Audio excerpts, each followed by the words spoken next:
एक असं की ज्यावेळेला न्यायालयीन प्रक्रिया सुरू आहे, न्यायालयामध्ये युक्तिवाद आहे, अशा वेळेला कुठलाही मत प्रदर्शन करणं योग्य ठरू शकणार नाही। न्यायव्यवस्थेवरती आमच्या सर्वांचाच विश्वास आहे। त्याच्यामुळे न्यायव्यवस्था या संदर्भातला आमच्या युक्तिवादाच्या वरती आधारित आणि वस्तुस्थितीवरती आधारित आम्हाला त्या ठिकाणी न्याय मिळेल असा विश्वास वाटतो आहे। अनेक हस्तक्षेप याचिका सर, आज तुम्ही बैठका घेतलेल्या आहेत, काय नेमकं बैठकामध्ये झाल्या, किती मुलाखती झालेल्या आहेत, आघाडी संदर्भात काही चित्र स्पष्ट झाले का? आज मुलाखतींसाठी बैठक नव्हती। राज्यातल्या 29 महानगरपालिकांच्या निवडणुका घोषित झालेल्या आहेत। 23 तारखेपासून नामनिर्देशन पत्र दाखल करण्याची प्रक्रिया त्या ठिकाणी सुरू झालेली आहे।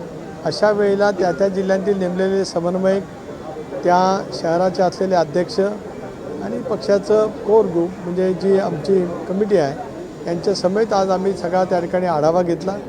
त्यामुळे विदर्भातील नागपूर, चंद्रपूर या महानगरपालिका, मराठवाड्यातील संभाजीनगर, जालना, परभणी, नांदेड, लातूर या महानगरपालिका, त्याचबरोबर ती उत्तर महाराष्ट्रातील नाशिक, अहिल्यानगर, जळगाव, धुळे या 4 महानगरपालिका, अशी महाराष्ट्रातील पिंपरी चिंचवड, पुणे, सांगली, इचलकरंजी, कोल्हापूर, सोलापूर या महानगरपालिका, त्याचबरोबर ती मुंबईच्या MMR रिजनमध्ये मोडणाऱ्या नवी मुंबईचा आढावा कालच घेतलेला होता, पण आज कल्याण, डोंबिवली, भिवंडी, पनवेलचा आढावा काल झालेला होता। ठाणे शहर, त्याचबरोबर ती मीरा भाईंदर आणि वसई विरार या सगळ्या महापालिकेतील क्षेत्रांतील पक्षाच्या प्रमुख पदाधिकाऱ्यांची बैठक त्या ठिकाणी घेतली आणि त्या ठिकाणची राजकीय परिस्थिती आणि मग महायुती म्हणून निवडणुकीला सामोरं जात असतानाच नेमकं काय पद्धतीने पावलं उचलली गेली पाहिजेत आणि आत्तापर्यंत त्या महानगरपालिका हद्दीमध्ये मित्र पक्षांची काही चर्चा झाली असेल तर त्याचा एक साधन ते अहवाल त्या ठिकाणी घेतला। आज राष्ट्रीय अध्यक्षांची माझी भेट संध्याकाळी होईल, त्यावेळेला त्यांच्याजवळ माझी पूर्णपणाची चर्चा होईल। कार्याध्यक्ष प्रफुल्लभाई यांनासुद्धा मी त्या संदर्भातली माहिती देईन आणि कदाचित आमची आणि मुख्यमंत्र्यांचीसुद्धा एकत्रित बैठक त्या ठिकाणी अपेक्षित आहे।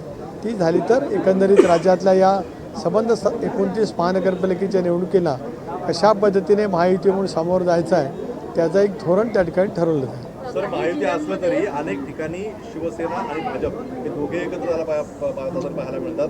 राष्ट्रवादी कुठेतरी आपल्याला वेगळी पाहायला मिळते। किती ठिकाणी राष्ट्रवादी महायुतीसोबत असणार आहे, किती ठिकाणी वेगळे राहणार आहे? एक असं आहे की चर्चा जरूर तशा पद्धतीच्या ठिकठिकाणी सुरू आहेत। भारतीय जनता पक्ष, शिवसेना अशी चर्चा त्या ठिकाणी आहे। काल परवा मुख्यमंत्री महोदयांशी चर्चा झाल्याच्या नंतर आज मी अनेक भारतीय जनता पक्षाचे प्रभारी असलेल्या नेत्यांच्याजवळसुद्धा चर्चा त्या ठिकाणी सुरू केलेली आहे।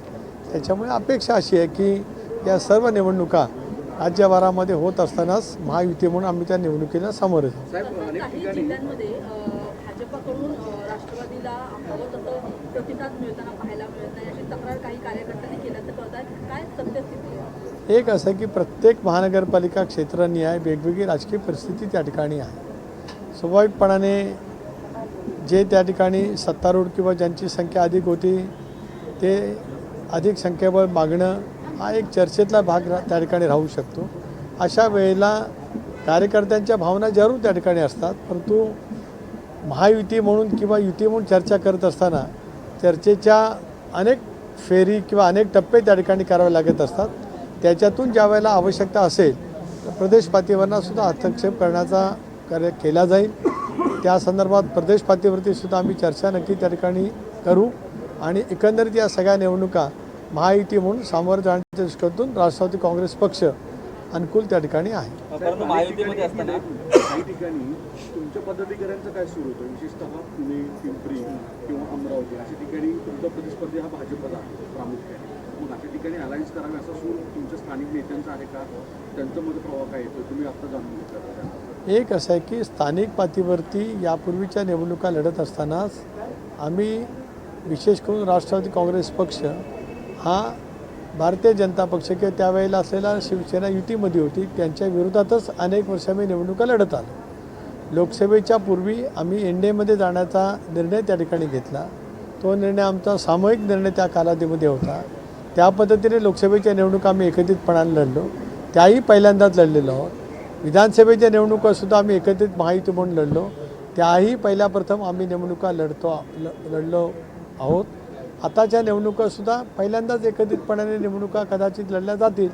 त्यावेळेला थोडाफार भावना, थोडेफार मत ही वेगवेगळी असू शकतात, परंतु लार्जर इंटरेस्ट म्हणून महायुती म्हणून ज्यावेळेला राज्यामध्ये आम्ही सत्तेवरती आहोत, अशा वेळेला राष्ट्रवादी काँग्रेस पक्षाचं स्थान त्या महानगरपालिकेतलं अबाधित ठेवत कशा पद्धतीने पुढे जाता येईल त्याचा प्रयत्न आम्ही करणार आहोत. पण ह्याच्यामध्ये अनेक ठिकाणी तुमचा मित्रपक्ष तुमच्याबरोबर येत नसेल तर तुम्ही स्थानिक पातळीवर कोणत्या मित्रपक्षाचा विचार निवडणूक लढवण्यासाठी करा? आज खूप हे प्राथमिक अवस्थेमध्ये आहे.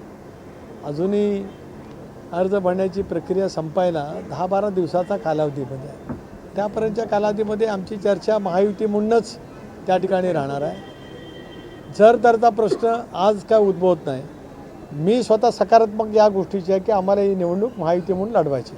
काँग्रेस आणि प्रकाश आंबेडकर यांची एकत्र येतील असं वारंवार म्हटलं जात आहे. 2 राष्ट्रवादी एकत्र येतील काही ठिकाणी असं वारंवार म्हटलं जात आहे. तर अशा कोणकोणत्या जागा आहेत जिथे अशी शक्यता आहे? त्या स्थानिक पातळीवरच्या कार्यकर्त्यांच्याकडनं काय वक्तव्य झाले असतील, परंतु प्रदेश पातळीवरती असा कुठलाही प्रस्ताव त्या ठिकाणी आलेला नाही. त्यामुळे आज या विषयावरती बोलणं अप्रस्तुत ठरेल. वंचित सोबत जाण्यासाठी काही चर्चा सुरू आहे का? कारण काँग्रेस आणि वंचित एकत्र येण्याचा प्रयत्न सुरू करते. त्यामध्ये प्रकाश आंबेडकर म्हटलं की एकनाथ शिंदे आणि अजित पवार आणि राष्ट्रवादी यांच्यासोबत संपूर्ण बोलणं सुरू आहे. नाही, मला माहीत नाही आंबेडकर साहेबांचं, बाळासाहेबांचं जे काय त्यांनी वक्तव्य केलं असेल ते मी का माझ्या ऐकण्यात त्या ठिकाणी आलेलं नाही साहेब आणि माझ्या स्तरावरती तरी त्या संदर्भातली कुठली माहिती नाही. साहेब अनेक ठिकाणी मित्रपक्षामधले सहकारी खून असं आहे, पण तरी देखील भाजप आणि शिवसेना शिंदे हे वेगवेगळ्या ठिकाणी स्थानिक पातळीवर एकमेकांना विरोधात येतात. आज अजितदादांच्या सांगली दौऱ्यामध्ये सुद्धा भाजपाचे उपमहापौर माजी महापौरांना पण घेत आहे. मित्रपक्षांमध्ये यामुळे वाद निर्माण होईल असं एक सांगितलं. तर एक असं आहे की हे सगळे संकेत पाळले जावेत ही बाब राज्य पातळीवरती ठरली होती. त्याच्या संधी असण्याचं काही कारण नाही. परंतु गेल्या मधल्या कालावधीमध्ये वेगवेगळ्या ठिकाणी वेगवेगळी पक्षांतरं निश्चित त्या ठिकाणी झालेली आहेत.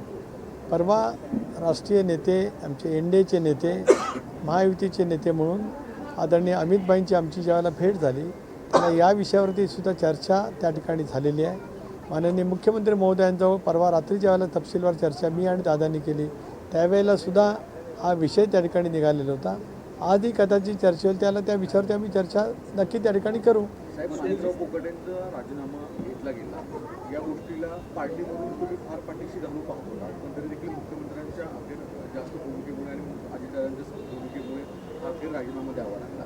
जर आज कोर्टामध्ये त्यांची केस परत स्टँड आहे, त्यांना दिलासा दिला गेला तर काय विचार केला जाईल? पार्टी प्रेसिडेंट म्हणून तुमचं काय स्टँड? नाही, मला एक पहिलं कळलं नाही की मुख्यमंत्र्यांचा वेगळा आग्रह होता, राष्ट्रवादीचं वेगळं मत होतं, माझं मत वेगळं होतं, असं कुठला शोध कुठला तुम्ही लावला?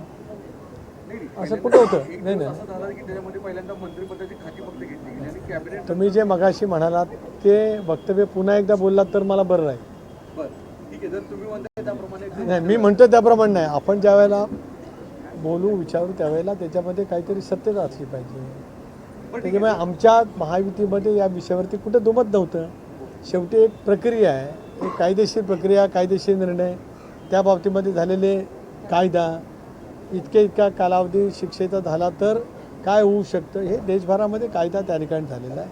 त्या संदर्भातली सगळी चर्चा ही योग्य पद्धतीने माननीय मुख्यमंत्री, उपमुख्यमंत्री आणि राष्ट्रवादी काँग्रेस पक्ष म्हणून समन्वयानेच त्या ठिकाणी होती. आज आता आपण जे म्हणतो त्याप्रमाणे शेवटी न्यायालयामध्ये युक्तिवाद सुरू आहे. न्यायालयाचा निर्णय येईपर्यंत प्रतीक्षा करणं योग्य राहील.